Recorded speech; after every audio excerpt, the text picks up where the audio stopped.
Hey everybody, I'm Aerik Arkadian, and today on M3, we're going to do a Candle Magick 101 class. We'll talk about things like different types of candles you might find, what functions those candles might serve, how to choose the best candle for your ritual, how to anoint or dress your candles properly, and finally, how to use the candle in your spell work. I'll even demonstrate at the end with a quick prosperity ritual you can do at home. Let's get started.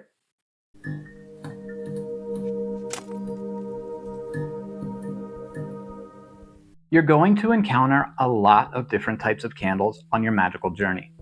I'm going to show you a bunch in about 30 seconds just to get you started.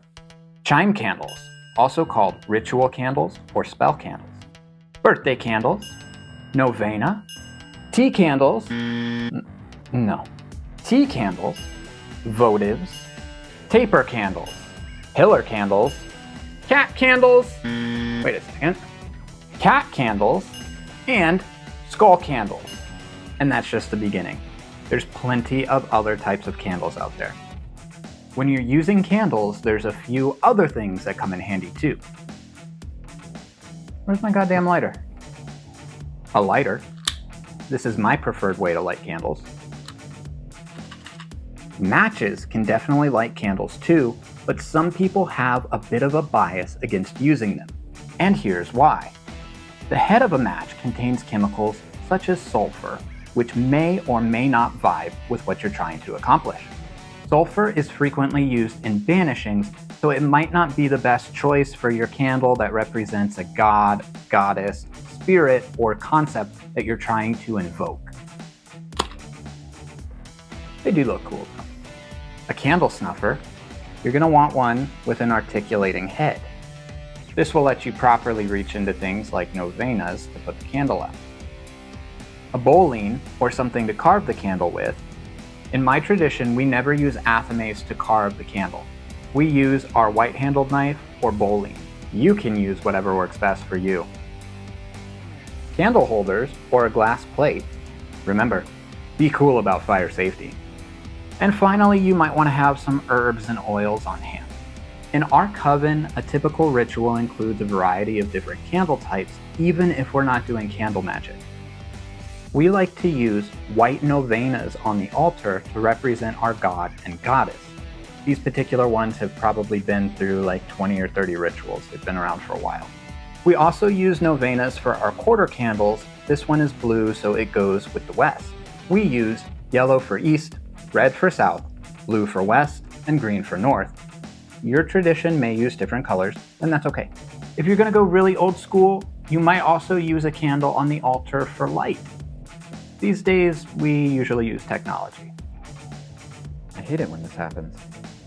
And finally, assuming we're doing candle magic, we're going to have a candle for our spell work. About 90% of the time, we're just going to use a chime candle like this. They're 4 inches tall, cheap, and burn for about 2 to 3 hours. When you're choosing a candle for your ritual, there's a few things you want to keep in mind. 1. Scented versus unscented. I'm going to recommend that you always stick to unscented candles. That gives you a blank slate that you can easily add oils or herbs to customize your magic.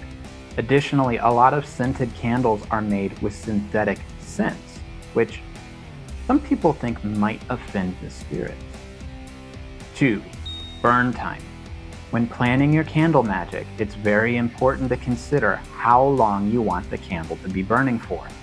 As a general guideline, you can figure that most candles burn at a rate of 1 inch per hour. But the exact time will actually depend on the material that the candle is made out of. Beeswax candles burn the longest, followed by paraffin candles, followed by soy candles. If you don't know what your candle is made out of, it's probably paraffin wax. If you need a candle that burns for a really short duration, maybe a birthday candle is your best choice.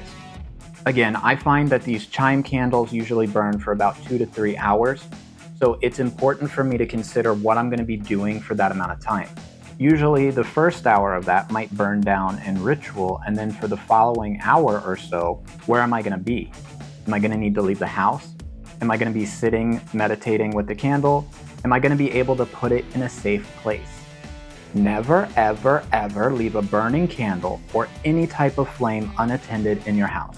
If we have to step out of the house or let the candle burn overnight, we'll put it on a glass plate and set it in the bathtub, obviously closing the door to make sure the cats don't get to it. Personally, once I've lit a working candle, I don't like to put it out, which brings me to my last point. 3. Putting them out. Try not to blow out your candles. Use a candle snuffer. Blowing the candles is typically seen as scattering the energy. Some candles, like knob candles, may be designed to use more than once in more than one ritual, so you will need to have a good way to put that candle out. If you're in a pinch, that gets me every time. Also, if you're using novenas, you can just put one candle on top of the other to cut off the oxygen supply. Let's talk about dressing the candle. This is the part where you're going to carve runes or sigils or symbols into the candle if you want, sprinkle it with herbs if you want, and then rub the candle with an oil. There's multiple schools of thought on this. I'm going to tell you a couple. One option is to start at the bottom and go up if you're trying to invoke something, or start at the top and work your way down if you're trying to banish something. Another option is to start in the middle and work your way up for whatever type of energy you're trying to raise, and then go back to the middle, work your way down for whatever type of energy you're going to ground out. As an example of this, if we were doing a healing, I might start in the middle of the candle, rub oil upwards, trying to invoke the healing energy. Then I would go back to the middle, work my way downwards, trying to ground out any fear that is surrounding the health condition. Be sure to consult color correspondence charts, as well as herb and oil correspondences, so that you can best choose the color of your candle and the type of herbs and oils you might use when you're anointing that candle. Okay, let's do some magic. For this short little candle spell, we're gonna do a prosperity working, because who doesn't want more money? So I have a green chime candle because green is the color of money, and I have some cinnamon oil because cinnamon is also associated with drawing money. First, I'm going to use my bowline to carve the rune Fehu into the candle.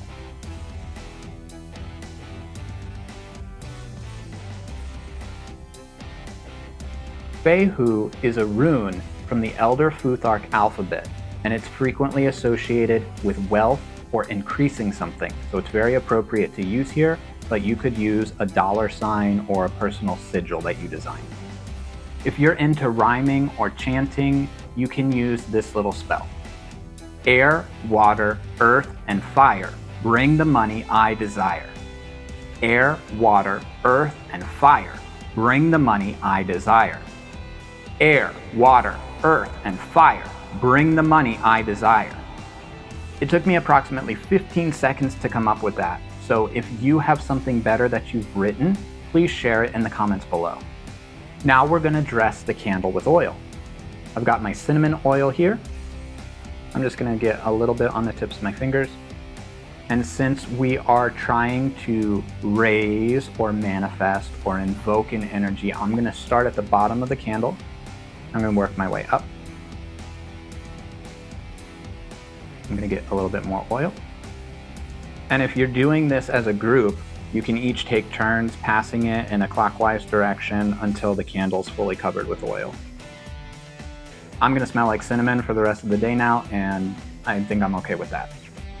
It's important that everyone properly visualize the successful outcome of the spell while the candle is being anointed.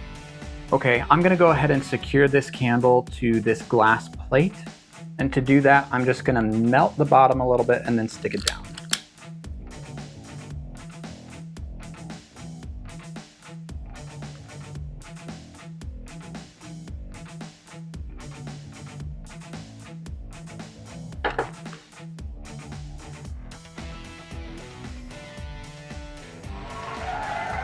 And there we have it. Now, it is important to charge your candles. To do that, you might just hold it between your hands and focus your energy. You could breathe into the candle before you light it.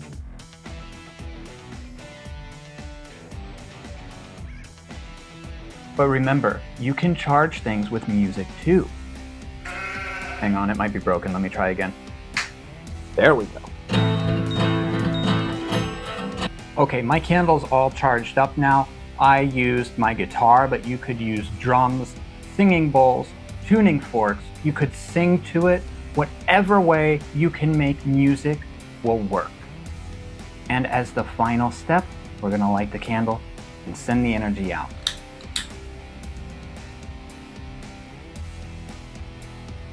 I'm gonna put this in a safe place where it can burn. Something I just remembered is that candles are fundamentally magical. When you light them, they transition through different states of matter. The candle starts as a solid. The fire turns that solid into a liquid as the wax melts, and the wax eventually evaporates into the air, carrying our intentions upward to the heavens. If you have ever blown out a candle at a birthday party and made a wish, you've done Candle Magic. And that just about covers it.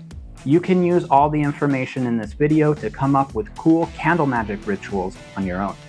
I appreciate you watching this video. Be sure to like and subscribe here so that you get notified when I put out new content. If you'd like to support me, you can visit my Patreon page in the video description below, or follow me on Facebook at Aerik Arkadian. Remember, there's always a way to make music. Until next time, guys.